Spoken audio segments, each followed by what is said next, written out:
Unless otherwise indicated, Ratchet Book Club is intended for a mature audience.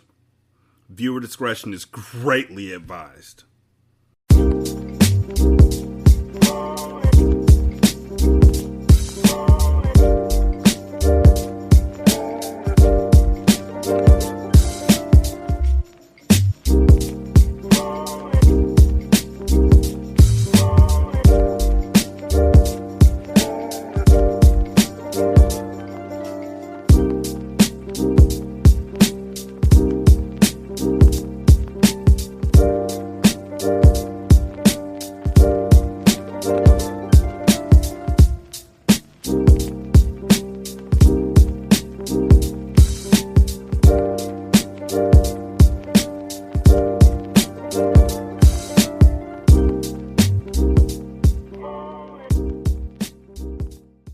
Welcome to Ratchet Book Club, where we read hood classics and good classics. I'm Derek. Y'all who have been here for a while, remember when I used to fuck up that part? Remember? No? Probably because it was nearly a year ago that I started doing this shit. I know, this book, y'all might be doing this out of order and shit, and you don't know, and you like, damn, this nigga been doing this for a year. It's the first book I've been reading. It's just crazy. I feel like I'm close to this nigga. Nah. Back in the day, I could not say where we read. I couldn't say it. Welcome to Ratchet Book Club. Welcome to Ratchet Book Club. I'm scared that if I keep fucking up on purpose, I'm going to start fucking up for real. So I better keep going. But welcome to Ratchet Book Club, where we read hood classics and good classics. I'm Derek, 916-633-1537. Somebody sent me a voicemail. And yes, I do get voicemails. I'm not just saying that number for shits and giggles. Somebody sent me a voicemail. No, I don't play them on the show because I also don't read the reviews on this show but I appreciate them. Somebody sent me a voicemail and was like, yo, I never knew why you were saying this number. And then one day I dialed it. And I was like, oh. Shout out to that dude. I appreciate it. I appreciate the reviews, the whole 9 yards. Yeah. Ratchet Book Club on Twitter, Ratchet Book Club on Facebook, Ratchet and Ratchet on gmail.com. You know what it is, you know what it isn't. Let's get this motherfucker started. Chapter 3. The whir of the ceiling fan was the only sound that could be heard as Bernice Jackson filled out the intake paperwork in front of her. Office hours had come and gone, yet there she sat, under strict orders to process those 2 kids tonight. She looked through a one-way window, observing the young men who sat in the room. They had no idea they were being watched, their movements and every word recorded for later review. Bernice had been working for Florida Social Services for 20 years, and she had never had so much urgency placed on her shoulders regarding the handling of incoming children. The U.S. Attorney himself was headed all the way to her office to personally oversee the placement of these 2 boys. She couldn't help but wonder who they were and why they garnered so much interest. She sighed in frustration. She wasn't particularly happy that she was working overtime. Why the fuck not? Nigga, what? Overtime? Overtime? Nigga, I will take it.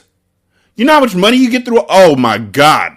I don't know. Maybe she's broke. Maybe she one of them broke ass hoes. But where I'm from, nigga, you offer me overtime. How much am I getting? How much are you giving? And how much can I milk off of it?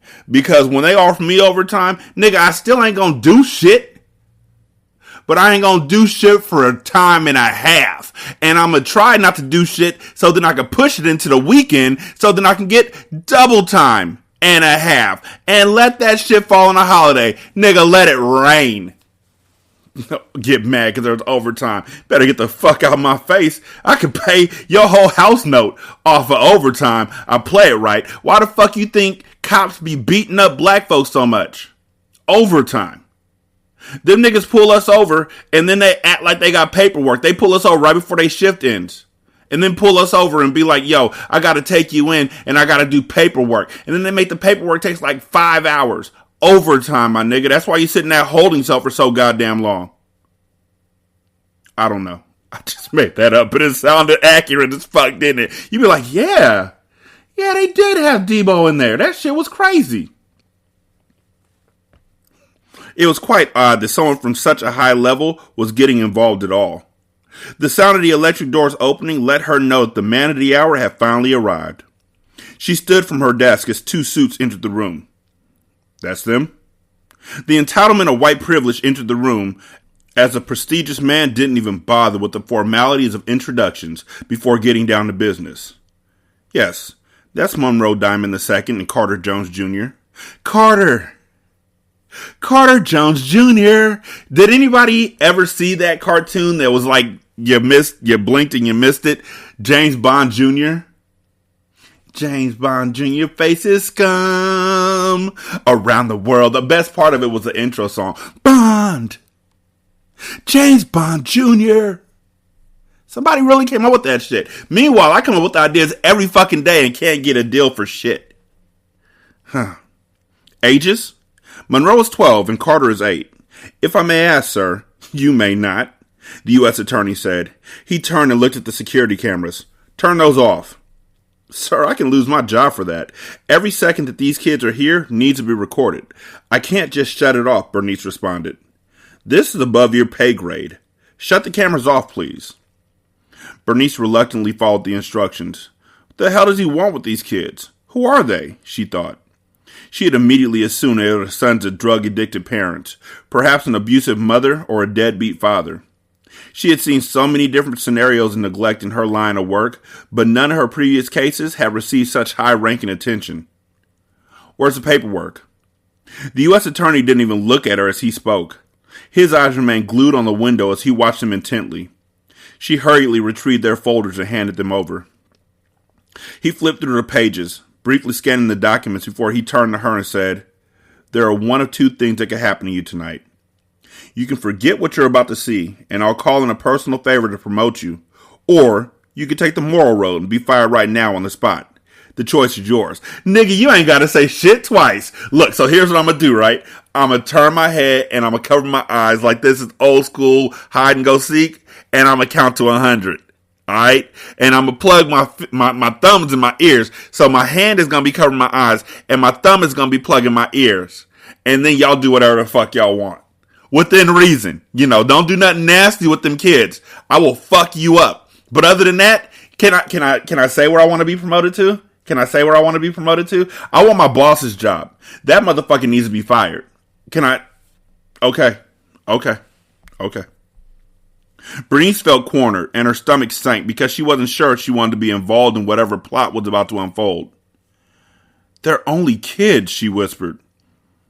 They're pawns, and they're going to help me catch the king, he answered before walking into the room. Oh, so he wants Carter. Okay, that's all you had to say. Like, nigga, I'm here to get young Carter. That's all you had to say. People know who the fuck young Carter is. Mo's face twisted in mistrust as soon as he laid eyes on the man in the stiff suit. Hello, Monroe. Hello, Carter. I'm a friend of your family. CJ looked at Mo for confirmation, and Mo simply shook his head, letting CJ know that this man was not an ally of theirs. Mo sniffed out the hidden agenda instantly, and his guard was up. I'm sorry about what happened to your father, Monroe. I'm sorry you had to see that. I know that must have been hard. The U.S. attorney was trying the sympathetic route first, but there was nothing he could say to Mo and CJ to get them on his side. Don't talk about my dad, Mo said in a low voice. Talk about my mom. Like, can anybody say, I'm sorry your mom was chopped up and put in the trunk of the car? Are we ever going to mention Lena again? Like, did Lena not even happen? And where the fuck is Robin? Seriously, Robin died off camera like a motherfucker, and I didn't even know that shit was possible in a book. Okay. He could feel the dull ache that formed in his chest. Every time he thought about the bullets that had ripped through his father, it made his heart feel tender. He didn't know that it was sadness that gripped him, and he was uncomfortable with the vulnerability that came along with the memories. I know it's hard for you to speak about. No child deserves to see their parent. I told you not to talk about my dad, Mo said as he looked the grown man square in the eye. The look on his face was filled with hurt and fury, but still the attorney pressed. You boys belong with family. I need you to help me find your father, Carter, the attorney said, hoping to get better luck with CJ. If we could just contact him, he can come and take you both home. You don't have to stay here. If we can locate a relative, you can go home. The smile plastered on his face didn't quite reach his eyes as he looked back and forth between the boys. Monroe avoided the man's intense stare as he flipped his hoodie over his head and crossed his arms. "What do you say, Carter?" the man pushed. "I ain't got nothing to say either," CJ answered. The U.S. attorney nodded, losing patience. "Okay, you little shits." Like, really? Who calls somebody? That is such a white thing to say. Like, not even joking. And yeah, I know a black person wrote this, but that's because they also know that is such a white thing to say. So well done you, Ashley and Jaquavis. It's the first time I fucking agree with you. That is a white ass term. If it's not a white ass term, get me video of somebody other than a white person saying it. Get me video of a black person saying it where they're not making fun of a white person saying it. Because if I say little shits, that means I went to the bathroom and I'm constipated and I tried, but all I could take was a little shit. Look here, you little shits. You little shits. The fuck? This is malarkey, you little shits. The fuck? Little shits. Okay, you little shits. He grabbed Mo around his bicep, squeezing so tightly that it felt like it would snap. "Ow, man, let me go," Mo shouted as he tried to pull away, kicking and pushing the man to no avail. "Get off him!" CJ was out of his seat in the blink of an eye, throwing futile punches. If one fought, they both fought. That was how they were raised. Protecting one another was always their first instinct, even in an unwinnable situation. It was what made them close. They were more like brothers and cousins, and to be sitting here in this office with this strange man who was desperate to take down their family put them on the defense. They were being ripped apart, from the very top of the food chain down to the small fish. They were throwing kicks and fists trying to defend not only themselves, but their family. Their frustrations had mounted, and this was the result. "Can I get some help in here?" the attorney shouted as he pushed CJ with full force. CJ lost his balance and fell head first into the metal table. The metal corner connected with his temple, and a loud crack echoed throughout the door. Suddenly, everything in his line of sight turned white. "You motherfuckers." Blood spewed and CJ reached for his head as he cringed in pain. He felt wetness, blood he assumed, as it seeped through his fingers, and he blinked repeatedly, trying to make his surroundings appear before his eyes again. I can't see, you sons of... Oh my God. You goobers. You motherfucking goobers.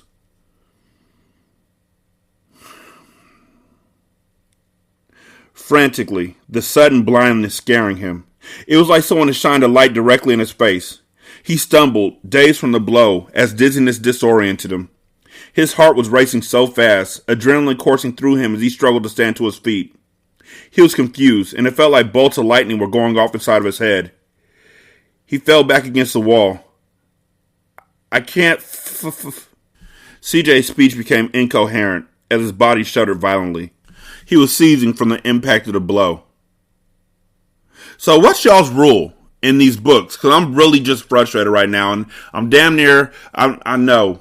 I have kids who are going through some shit, and so this would hit me regardless. Is y'all's rule women and children only? Like, everybody else's rule is no women, no children. Y'all's like, fuck that, women and children only. Because the only bad shit that happens in these books happens to the women and children.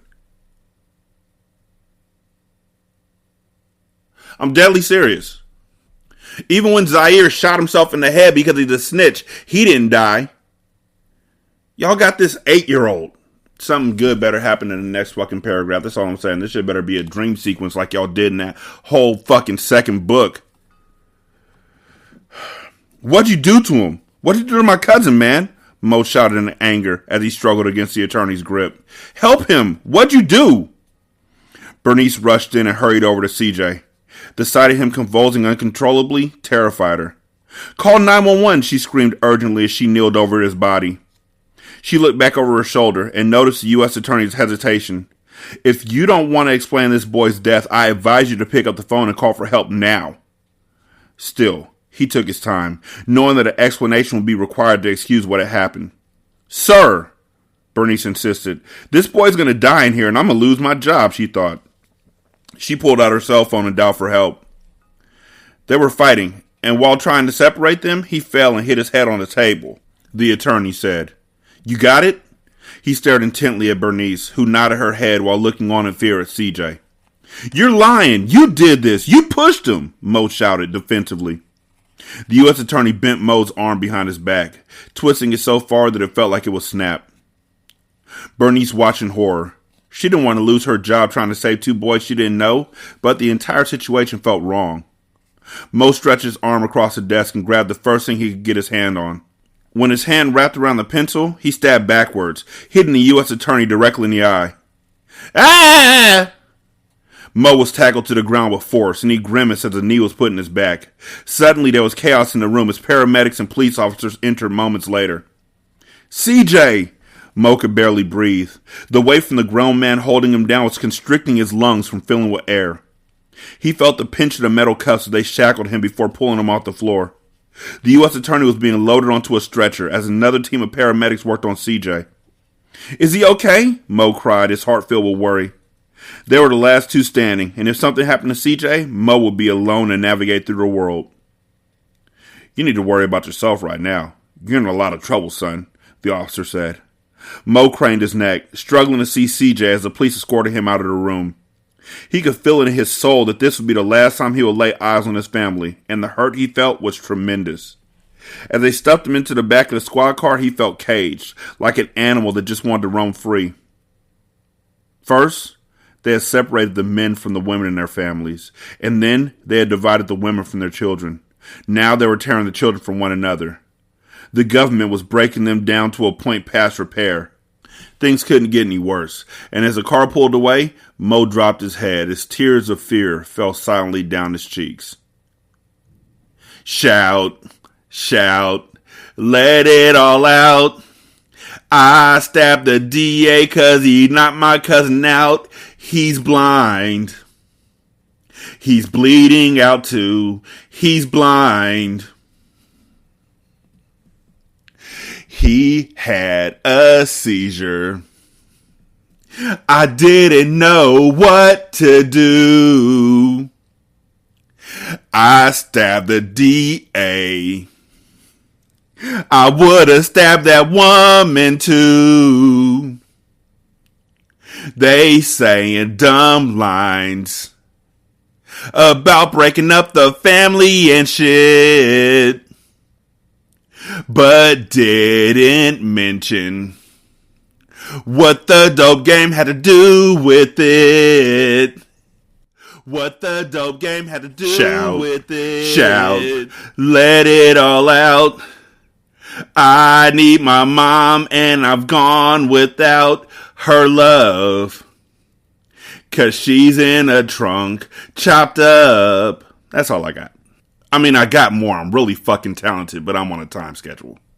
By the way, in case you didn't get the joke, Tears for Fears. I know some black folks don't listen to them, so I'm helping y'all out, but they're really fucking dope. Waking up had never been so hard. As CJ lay in the hospital bed, he was conscious beneath the surface. He just couldn't quite get to the light. He lay still, hearing the comings and goings around him, as he desperately willed himself to move. The social worker had come to check on his state. Someone from the U.S. Attorney's Office had stopped in to remind the social worker what the story was, and even the police had shown up to take an official report. He heard it all, and after 3 days of trying with all his might, he finally opened his eyes. There was instant pain, and he touched the side of his head, grimacing as he pressed lightly on the bandages. "Hey, CJ. Welcome back, buddy. My name is Miss Bernice." The social worker, CJ thought, recognizing her voice. He kept reminding himself that she wasn't his friend. She was on the side of the state, the person who had intentions of splitting up him and Mo. Don't trust her, he thought.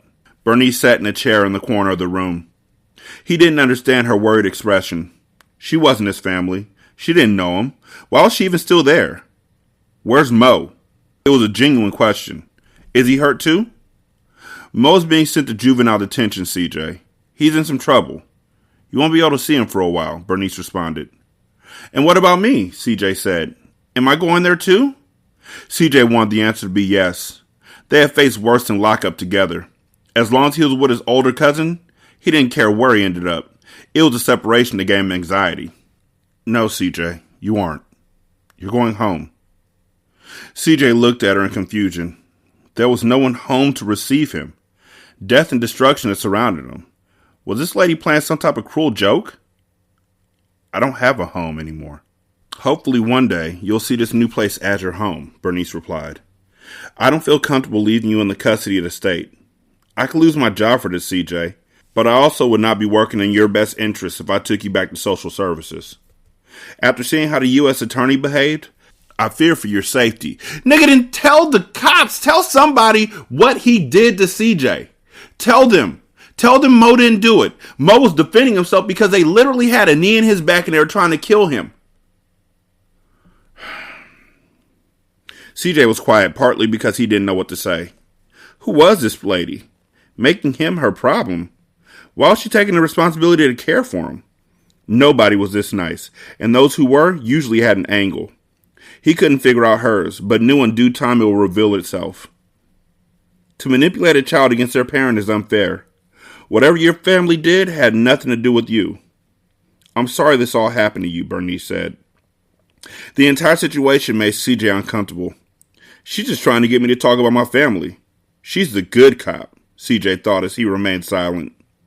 He remembered his mother telling him that it was easier to get your way using sugar than shit. This is the sugar, he thought. The nigga's 8. This is like when I'm on Twitter and I see folks talk about my 8-year-old came up to me today and said, Mother, the problem with this society is that we do not come together to look at people the same way. We look at everybody as they're different. If we all just came together under one accord and realized we were all, oh, that's too many words for Twitter. Like are you lying? 8-year-olds don't talk like that. I know 8-year-olds. I've had 8-year-olds. 8-year-olds say because when there's nothing else behind it that fits the because. Okay? 8-year-olds, 8-year-olds are second graders. This is the same 8-year-old that took a bag of drugs to school like 3 months prior. And a gun. Miss me. Mo's fate is out of my hands, she continued. His file has been transferred to juvenile court, where he will face charges of assault. That revelation got his attention, and CJ's breath caught in his throat, choking him, as emotion built in his chest. He was a younger cousin. He was used to following, not leading. Even under extreme duress, CJ could maintain his courage when Mo was at his side. But here, in this hospital room with this lady laying it on thick, he felt exposed. Does he also still feel blind? Like, we haven't talked about that yet.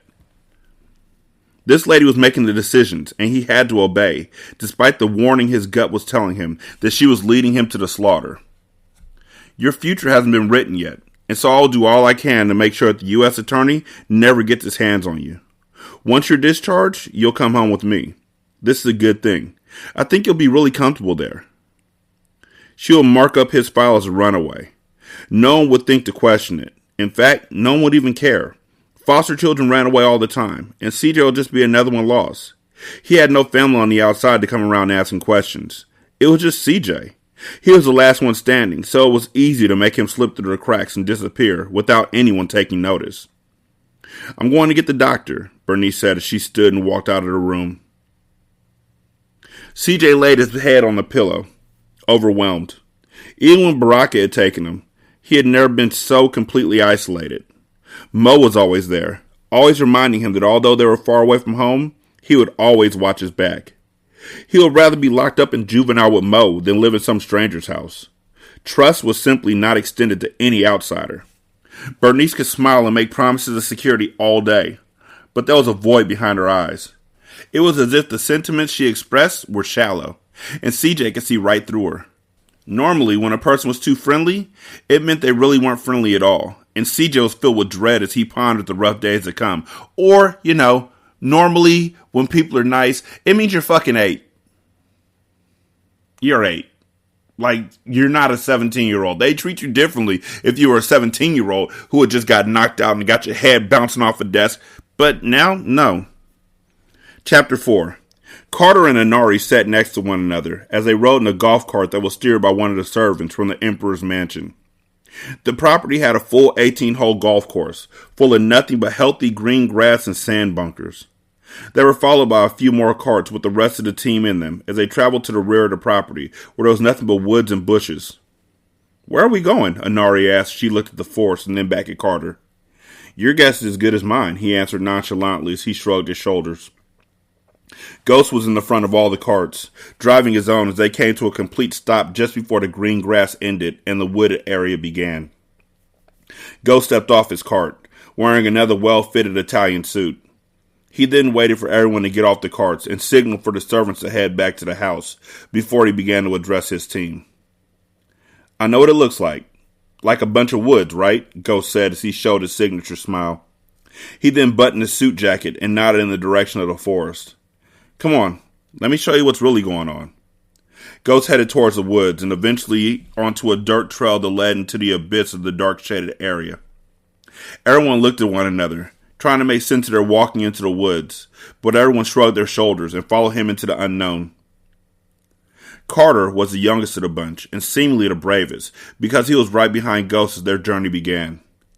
They all followed carefully, and the sound of twigs breaking and leaves being ruffled filled the air. The deeper they went, it seemed like the darker it got.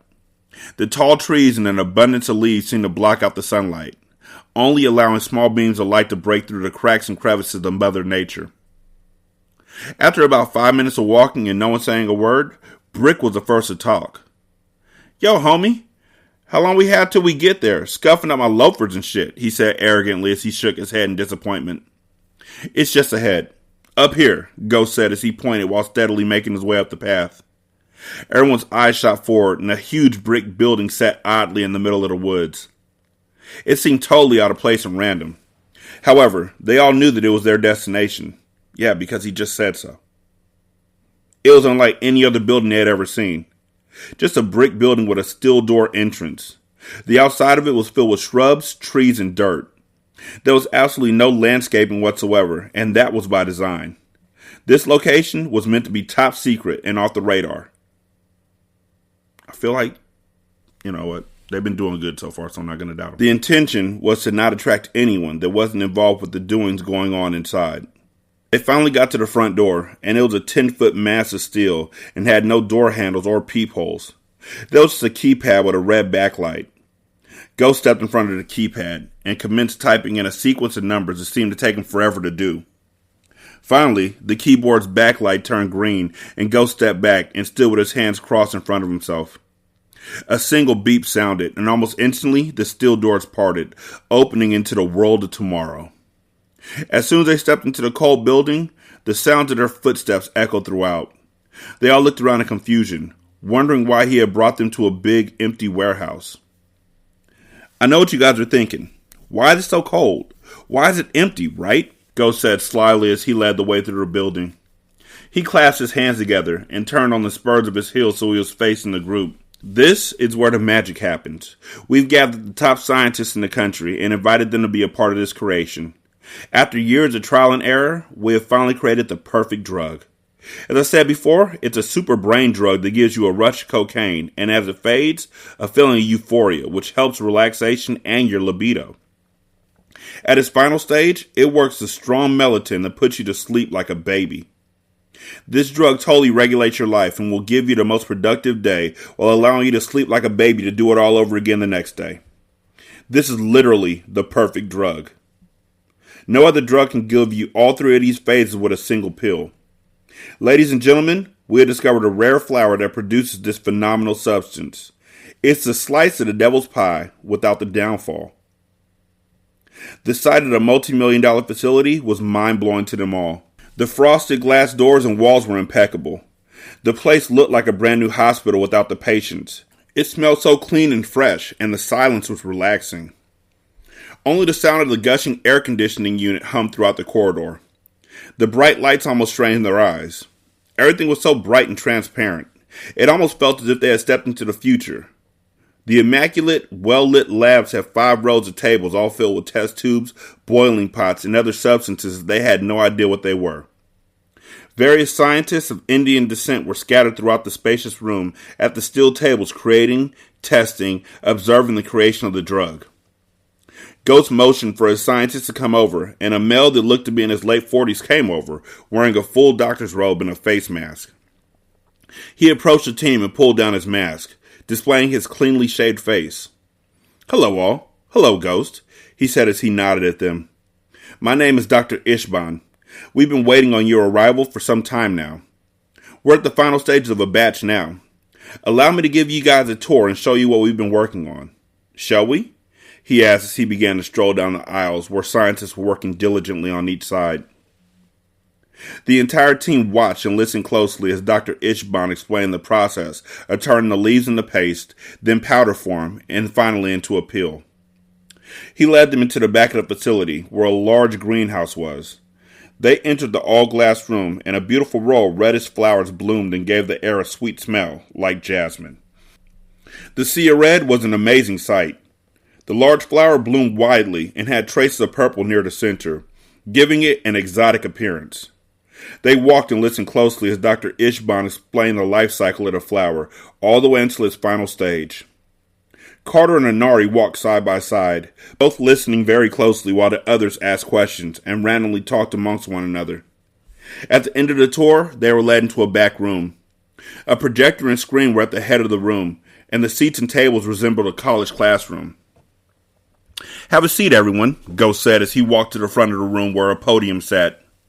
He then lifted the laptop that was placed on the podium and turned it on. Everyone took a seat, and all eyes were on Ghost as he used the remote control to dim the lights. The projector began, and he started the briefing. The first thing that appeared on the screen was the map of the United States, and some sections were colored in red and some in orange. This is the United States map, and as you can see, some areas are tinted in red. These places are the launching points of the distribution of this new drug. We have about 18 months before the FDA approves this, and it'll be open season to any pharmacy in the country. During this 18-month span, we plan to move $200 million worth before the millionaire investors in the medicine world even get wind of it. As you can see, we're starting where you guys have done well. These targeted areas are your stomping grounds. Each one of you will have a region. The Detroit, Flint, Chicago, South Florida, and DMV areas. Ghost used a red beam to highlight each area of the map as he spoke. You guys have proven that you know how to distribute and control these areas, and that's why you guys were hand-selected by my partners. Each of you stands to make at least $25 million over this span. Just enough for each one of you to retire and ride into the sunset unscathed, Ghost explained. This sounds good, but what about the law? What if we get caught? Do you guys step forward and get us out of the jam? You mentioned political connections at the Vatican. Would these connections and resources be utilized? Brick asked as he dug deeper into different scenarios. Unfortunately, we theoretically don't exist. If any of you get caught or jammed by any authorities, we'll have no affiliation with you whatsoever. At that point, our relationship will be instantly terminated. This is the risk that you take to be a part of this thing of ours. The bright side is that this game has a due date. 18 months is all that is needed to complete our goal. After that, the corporate world will have this drug and it's open season for knockoffs and copycats. We have the source, and in return, we have no competition, Ghost explained. What are the blue areas? Anari asked. She frowned in puzzlement. Good question. These are the cold zones. These are the areas where law enforcement has special drug units focused specifically on stopping narcotics. We've highlighted these areas, so it cuts the risk of getting heat from the feds nearly in half. We studied each area throughout the states and narrowed it down to 5 cities that would be lucrative and the least likely to get attention from the feds, Ghost replied. I see, Anari said as she nodded her head, understanding the infrastructure of the elaborate operation. This is absolutely genius, Millie said aloud as she also nodded her head while rubbing her hands together. Okay, so I got a question. Y'all niggas is over here happy about $25 million. Weren't you saying that Anari was worth $1 billion in cash, like straight paper, and Carter is like worth tons, like he built a fucking casino and all this kind of stuff? Like, aren't these niggas worth money? Why do they care about $25 million? I mean, I'd care about $25 million. If I had $25 million already, I'd still want $25 million more. But I mean, it isn't like they're hurting for $25 million is what I'm saying. Except for Anari, because she ain't really rich. She could see the money piling up in her mind already. Millie, not Anari. I'm back to the story now. It was just the lick that she had been praying for. Everyone had been waiting for an opportunity like this. This was something the drug dealers never had, an exit plan. This was their one-way ticket to paradise, and it was in the near future. I'd like to mention that Carter had a ticket to paradise, and it was one way. And if he had stayed on that one way, his whole family would still be safe. Except for Mecca. But the rest of them niggas, yeah, they'd all be good. And for some reason, which they still haven't explained, the nigga came back the very next week. Like, I don't know. Carter, on the other hand, remained quiet and listened closely. He had no choice but to participate, knowing this would be the only chance to ever get his wife and son back. I'm wondering how he's going to get his son back, because she wrote it up as if he was a runaway, so that should be interesting. He was going for broke. I mean, if Mia Moore could find Carter in the middle of nowhere because she's Mia Moore, we know he's going to find CJ. He had made all the money in the world, more than he ever could spend, so money was no longer his motivation. He honestly just wanted to live a normal life with his family. He had been involved with the cartel for years, and he was tired. He was drained, and the weight on his shoulders was that of the world. He could see the excitement in everyone's eyes, and he couldn't share their sentiments because his heart ached for his family. It was so bad that he literally felt pain in his chest thinking about them. He was a man broken, and it was starting to weigh on him physically. He clenched his chest, feeling a slight pain in his left side. He knew it was from his previous injury when he got shot. His body wasn't the same as it used to be, and he never felt full strength. Anari noticed Carter wince and leaned over and whispered to him. "Yo, you good?" she asked with genuine concern. "Yeah, I'm good. It's just heartburn," he said to avoid showing weakness. She nodded and focused back on Ghost as he began to discuss the route and pipeline of the drugs. Carter zoned out, only thinking about his love. However, the plan was underway. They would be the new regime in connection to the states for the new drug. They concluded their meeting with everything they needed to know to take over. After a few hours of breaking down on logistics, pickup points, and syndicate, they were ready to dismiss for the day. "One more thing. Cell phones and laptops are in each of your rooms," Ghost said as he smiled widely. They all laughed, feeling like they were at a strict camp and finally got a little bit of freedom. "We had to make sure you guys are fully on board before we could trust you. But I think it's safe to say that we're all business partners, and hopefully we'll grow to be great friends," Ghost said. "Over the next 2 weeks, we'll go over and over the plan, so when you return to the States, you guys can hit the ground running. We've already set up dummy transportation businesses to cater the drug directly to your hub in your particular city." "You guys have every base covered," Brick said, as he was thoroughly impressed. "As I said before, we've been working on this operation for years and have thought about every possible scenario to make this successful. This is a win-win for everybody," Ghost said. He then raised his hands and clapped loudly twice. And almost instantly, the door opened, and 2 waiters came in with trays with flute glasses on them. "I believe it's time for a celebration," Ghost said as he grabbed a flute and raised it in the air. "A toast," he said, "to the beginning of something great." Everyone else followed suit and joined in on the toast. "To the future," Ghost said. "To the future," everyone repeated in unison as the sound of glasses clinking echoed throughout the room. Carter and Anari locked eyes as they toasted, and it was as if they shared a connection. It wasn't a sexual energy, but more of a real connection. They both knew something was unusual about the entire situation. However, it seemed as if they were playing chess and withholding their moves from the rest of the team. They were on the same wavelength and wanted to know more about this grand scheme. Okay. 916-633-1537, Ratchet and Ratchet at gmail.com, Ratchet Book Club on Twitter, Ratchet Book Club on Facebook. Leave a review on Spotify, leave a review on Podchaser, copy and paste that in the Apple Podcast, copy and paste that in the Good Pods app. You can donate to the show on patreon.com/single simulcast or on buymeacoffee.com/sscast or on the Good Pods app. You can go to the tip jar. Thank you to everybody who's been listening. I greatly do appreciate y'all. Yeah. Y'all be good. I'm going to holler at you later. Peace.